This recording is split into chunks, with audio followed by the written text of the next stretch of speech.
बिस्मिल्लाहिर्रहमानिर्रहीम। अस्सलाम वालेकुम। मैं हूँ उम्मे मूसा और आप देख रहे हैं Asra express YouTube and Facebook channel. आज का उन्वान है, बहुत ही आसान काम है बीवियों की खामियों को अच्छाइयों में बदलना।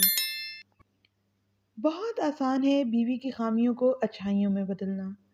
अगर कोई शख्स बीवी के अंदर मौजूद खामियों से परेशान रहता है तो काफ़ी अफसोस वाली बात है। आपकी बीवी आपकी बात नहीं मानती, आपसे ऊंची आवाज में बात करती है, आपकी तरफ तवज्जो नहीं देती, आपकी ख्वाहिशात पर मुंह फेर कर सो जाती है या आपकी लाई हुई चीज़ों में नुक्स निकालती है, तो जाहिरी बात है ऐसी सूरत हाल में अच्छा खासा शौहर परेशान और गमज़दा ही रहेगा। मेरा ऐसा मानना है कि हमारे माशरे में 100 में से 80% ख़वातीन मशरक़ी ज़हनियत रखती हैं, जो पैदा तो अपने वालिद के घर होती हैं, लेकिन उनका जनाजा शौहर के घर से निकलता है। पहली बार आँख अपनी माँ के घर में खोलती हैं और आखिरी बार आँख शौहर के घर में बंद करती हैं।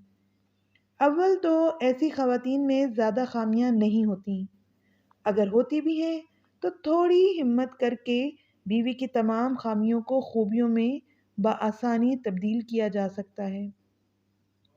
बस अपनी अना और भरम को ख़त्म करना होगा। साथी को तब्दील करने से पहले खुद को तब्दील करना बुनियादी वजह है। सुबह ऑफिस जाते वक्त माँ बाप और बीवी को मुस्कुराकर देखते जाओ। दिन में एक वक्त का खाना बीवी के साथ खाओ। खाना खाते वक्त एक या दो निवाले अपने हाथ से उसे खिला दो। उसके बनाए हुए खाने की तारीफ करो। बीवी के हुस्न की तारीफ करो। जब वो उदास बैठे तो उसके पास बैठकर हाथों में हाथ लो। फिक्रमंदी के साथ उदासी की वजह पूछो और जिम्मेदारी के साथ हौसला दो। अगर किसी बात पर रो रही है तो हाथों से उसके आंसू साफ कर दो। पेशानी पर बोसा दो, उसे सीने से लगाओ। उसकी ज़रूरियात और ख्वाहिशात का ख़ास ख्याल रखो। माँ बहन की बातों में आकर बगैर तस्दीक किए बीवी से गुस्से का इजहार मत करो। उसके सामने उसके वालिदैन या मैके की बुराई मत करो। महीने में 2 या 3 मरतबा उसे घर के कामों से छुट्टी दो और घुमाने बाहर ले जाओ। बेडरूम में मोबाइल और टेलीविज़न का फजूल इस्तेमाल करने की बजाय बीवी के साथ कम से कम 20 मिनट तालीम का हल्का लगाओ। ये चंद काम कर लेने से यकीन जाने कि आपकी बीवी के अंदर बेतहाशा तब्दीलियां महसूस होंगी। घर जन्नत लगने लगेगा, हर लम्हा खूबसूरत हो जाएगा। अब चंद जहनों में सवाल आएगा कि साहब आप तो फिल्मी बातें कर रहे हैं।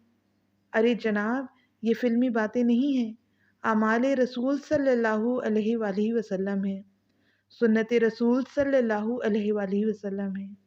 हम रसूल अल्लाह सल्लल्लाहु अलैहि वसल्लम को पढ़ेंगे तो हमें मालूम होगा। अगर घर को जन्नत बनाना है तो इन बातों पर अमल करना होगा। इन बातों पर अमल ना किया और वही गुस्सा और अनापरस्ती वाली ज़िंदगी गुजारते रहे तो हम आसपास देख सकते हैं कई मियाँ बीवी रस्मी ज़िंदगी गुजार रहे हैं। घरों के घर उजड़ चुके हैं। तलाकों की शरह तेज़ी से दिन ब दिन बढ़ती जा रही है और जो रिश्ते कायम हैं उनमें कहीं अज़वाजी ज़िंदगी का सुकून नज़र नहीं आता, सिवाय चंद घरों के। नज़र आएगा भी कैसे, क्योंकि हमें इन तमाम बातों पर अमल करने में कोफ्त आती है। हमारी शान घट जाएगी। अगर बीवी को हाथ से लुक्मा खिला दिया, हमारी इज्जत कम हो जाएगी। अगर किचन में बीवी का हाथ बटा दिया, हम अपनी नज़रों से गिर जाएंगे। अगर बीवी पर मर्दानगी का रोब न झाड़ा। औरत जुबान की तेज़ मगर दिल की नरम होती है। शौहर का थोड़ा सा प्यार देखकर पिघल जाती है। रसूल अल्लाह सल्लल्लाहु अलैहि वसल्लम को पढ़ो, अमल करो और घरों को जन्नत बनाओ, वरना ज़िंदगी जानवर भी जी ही लेते हैं, ख्वाहिशात उनकी भी पूरी हो ही जाती हैं। सोचिएगा ज़रूर। आपको हमारी वीडियो कैसी लगी कमेंट करके ज़रूर बताएं। अगर आप ऐसे ही इस्लामिक और मोटिवेशनल वीडियोस देखना चाहते हैं تو ہمارے چینل کو سبسکرائب کر دیں اور ساتھ ہی گھنٹی کے نشان کو دبا دیں تاکہ آئندہ آنے والی ویڈیوز آپ تک پہنچ سکیں۔ شکریہ۔ اللہ حافظ۔